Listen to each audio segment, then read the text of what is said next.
This is Gestalt therapy as it applies to the case of Stan. And what we'll be doing here is working with a dream that Stan had that he would like to explore in our session today. What are you aware of as we begin this session? Well, I'm a little, I don't know, kind of thrown off today just because last night I had this really bizarre dream. And so in the dream, I was in the bathroom and I was naked. Okay, wait, I wonder if you'd be willing to keep going, but make the dream happen now. Kind of pretend you could have this on videotape, and you're going back to the dream and you're actually dreaming it. Would you be willing to do that? Okay, so more present. Yeah, yeah. Speaking. That Okay. it's happening. Okay. So like this, like I'm in the bathroom. I'm in the bathroom. I'm naked in the bathroom, and I'm cleaning the toilet. So I'm in the bathroom on my knees, kind of cleaning the toilet, and I look up, and there you are standing in the doorway, and you're watching me clean the toilet while I'm naked, and I'm wondering what you're thinking. And when I look back up, you're not you, you're my dad. And then I woke up, and it was just such a weird dream. It just made me feel really uncomfortable. And as you're reliving it now, what kind of mood comes up for you? I'm kind of embarrassed. So A little embarrassment. embarrassed, yeah. Yeah. And maybe you could tell me what stands out in that dream for you. I think what stands out in the dream mostly is me being naked and being watched. Okay. Yeah, that part really stands out as being the part that disturbed me. Right. And if you had to look at each piece of the dream, every element, could you tell me a few of the elements that kind of stand out in your awareness? Well, that I was on the ground and I'm cleaning the toilet, and just why would I be naked? That's the part that really is strange to me. And then so you're on the ground. Right. How are you on the kind ground? of on my knees and kind of cleaning the toilet with my hands. With your hands? Yes. Not a brush? Well, I have a sponge. Okay. Yeah, all those things, I'm paying attention to all the details. Okay. And then it seemed like okay until then all of a sudden I'm kind of shocked when I look up and you're there in the doorway watching. And then I feel really kind of like, whoa, this isn't right. Doesn't feel right. Would you be willing to try an experiment with me? Uh-oh. Okay. Maybe. Okay, do you want to hear what I Yeah. have in mind? What I'd like you to try on is maybe imagine you could become each of the parts of your dream and have a voice to each aspect. I'm not sure how does that work? What do you mean? Yeah, well, I believe that dreams are really messages. They all say something about us. Every dream we have really says a lot more about us than others. So I think one way of accessing a dream and finding out its meaning is by becoming the dream, by becoming each part. So I have an idea if you're willing to try it. Okay. I'll try it. Okay. What's one thing that stands out for you in the dream? I'm naked. You're naked. So, be your naked self. What are you saying? What? Yeah. Okay. Here you are, standing there naked, or kneeling naked. Okay. So just start talking. Here I am. I'm in the bathroom. I'm naked. The floor feels kind of cold on my knees. Don't know why I'm naked. I'm here cleaning the toilet. Maybe I should put a towel around me or something. Okay. Light's awful bright in here. Okay, be your... Wish it was a little darker. Okay, be your knees. Okay. What do they say? If they had a voice. The floor is cold. It's hard. I I don't know what else they would say. Mm-hmm. Yeah. Maybe hurts a little bit. Okay. I'm in the dream. What would I say? What would Jerry say? Stan, what the hell are you doing naked in the bathroom cleaning the toilet? Put some clothes on. Okay. Anything else I would say? I knew you were a weirdo. Mm-hmm. Maybe you might say something like that. Yeah. Another part of that dream that stood out was, I became your father. You looked up again. Right. What would Dad say? Oh my God. Be Dad. Be Dad and say what... For crying out loud, Stan, what the hell do you think you're doing? Get up and get some clothes on, you freak. Okay. Try that again. Be Dad. Stan, what's the matter with you? You're such a freak. Get some clothes on. Like that? Mm-hmm. Yeah. I think he would... Yeah, he would think that was pretty freaky. Okay. Maybe stay with Dad for just a moment more. What else might he say? Get some clothes on. Be him. I always knew there was something wrong with you. Okay. Yeah, I'm feeling a little overwhelmed now. Kind of like there's too much stuff swirling around. Okay.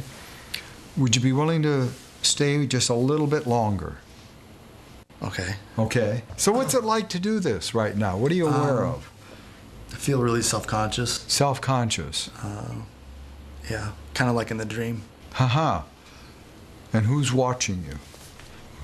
Me. Yeah. Okay. And what am I seeing? I don't know. It just feels vulnerable. It just feels... Yeah. Vulnerable.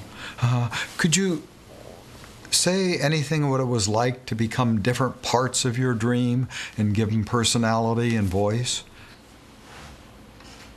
Some parts were fun. It was kind of fun thinking about being you for a minute or two. Mm-hmm. But I think generally it was just really difficult. Again, I wanted to find out how I could do it the right way. So you were conscious of doing it the right way. Right. But I was also, I don't know, the whole cleaning out the toilet is hard. It is kind of hard. You know, when you think about that dream, does it have any meaning for you? If you had to put your own meaning and interpretation to your dream, what message might be that dream sending you? Well, I mean, I didn't think about it having a message last night when I woke up from it. But I mean, today, after talking about it, it kind of feels like, I don't know, I'm feeling pretty vulnerable, just generally, maybe. Okay, so the dream signifies vulnerability, and even coming in here and talking. Yeah. Yeah. You are watching. Yeah, and here you are naked, and you use the word crap, seeing all your crap. Right. Seems like there's a lot of it, too. Yeah. And your father, I noticed when you gave voice to your father, he was very sharp and critical and had a rough tone to his voice. Yeah.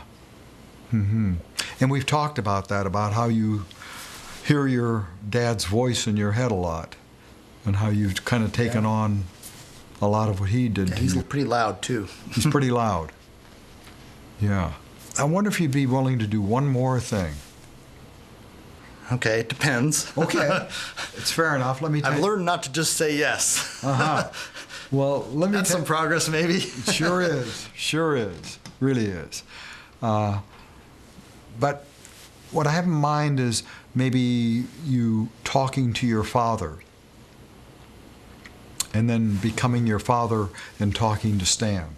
Because it seemed like those were very important pieces in your dream. And we've talked a lot about your dad and his criticalness. Okay, right.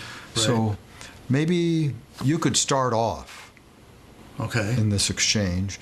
If we had two chairs, I'd probably have you alternate between the chairs, but maybe just close your eyes for one moment. Okay.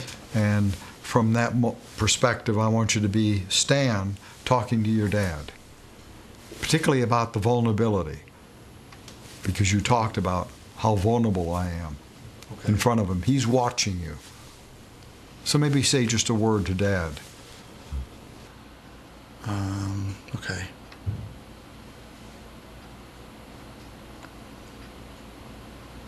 I don't like you watching me. It makes me feel uncomfortable. Be Dad. What would Dad say back to Stan with that one? Something like, "What's the matter with you? You're such a wimp. Can't take. I'm just looking at you." Mm-hmm. What do you say back to Dad? What do I want to say, or what would I say? Either one. Well, I want to tell him to shut up. Try it. Leave me alone. Okay, try it. Imagine he's sitting there. Tell him that. Be quiet. Just leave me alone. Stop that. Okay? Switch. What would Dad say to that?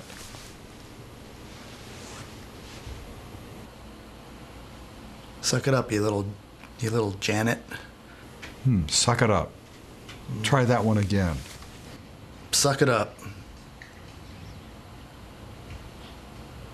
Now would you be Stan? What would you say back to Dad with that one? I don't know. Well, maybe... I don't know. I just closed down. I just want to leave, you know? Okay. I mean, I want to say, I am sucking it up. I'm tired of sucking it up. Mm-hmm. And any final thing you want to say to him?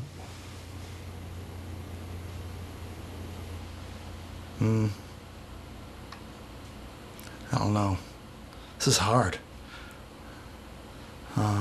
Maybe tell me what's hard about this right now. I've never, said these things out loud, or said it, actually considered saying those, telling my dad to be quiet or to shut up. Mm-hmm. So what are you aware of right at this moment, having done that experiment? Kind of sweating a little bit. I feel kind of, nervous. And where are you experiencing that in your body? My feet are cold. I got a little tightness in my stomach. Mm-hmm. Yeah. Anything else in your body? No. Kind of electric, maybe. Mm-hmm. So, what do you make of all this? We started with a dream, and we got to your father and asked you to talk to your father and become your father. How do you make sense of this? There's a lot of stuff there. Uh-huh. What's there? What's part of it for you? I think I'm really mad at him. You're mad? Mm-hmm. Mm-hmm. Over? Just being judged by him. Mm-hmm. Like right now, imagine him seeing me do this with you. I mean, he never hit me when I was a kid, but boy, he could take me out and give me a beating for this. He would? Maybe. Uh-huh. So do you think that this is something you want to address more fully in our other sessions? I think I think I have to. Mm-hmm. In Gestalt therapy, we pay a lot of attention to the here and now, and that always leads to productive work, I think. I asked Stan at the very beginning of the session, what are you aware of? And first thing he said was, well, I had a dream that brought up a lot for me, and I asked him, would you be willing to report it? And he started reporting it as though it had happened in the past, which it did. But I'm of such a bent to think that it always helps to live the dream out in the present tense. So that's why I stopped him and said, would you be willing to relive the dream as though it's happening right here and now? Now, in Gestalt therapy, I don't interpret the dream for the client. I really very much believe that the client can give a lot of very rich clues to that. So I asked him, what stood out for you? And I think to explore the dream is more important than just finding one meaning of the dream. So I said, Stan, would you be the different parts of your dream? Be Jerry, be your father, even be your naked self kneeling there, be the sponge, be the toilet, and then have dialogue between all of these different parts. May sound, Stan said, this is weird, this doesn't make any sense. But I think that the dream is a projection of all of the things that are going on with Stan. So that's why I asked him to be all of that. And hopefully he can own some of those projections. You'll be able to read a lot more about this in the chapter in Gestalt therapy, but that's in essence the flavor of that. The very important salient piece of work there was with his dad. And so I wanted Stan to have a dialogue with his father, becoming his father and becoming himself. And we could easily do a two-chair piece of work. That's often happens in Gestalt, and I could have had him get up and become his father and then sit in the other chair and be himself. But the main thing I wanted to do was give him an opportunity to see where he might be stuck in his everyday life. So this pointed to a lot of work he needs to do in the future.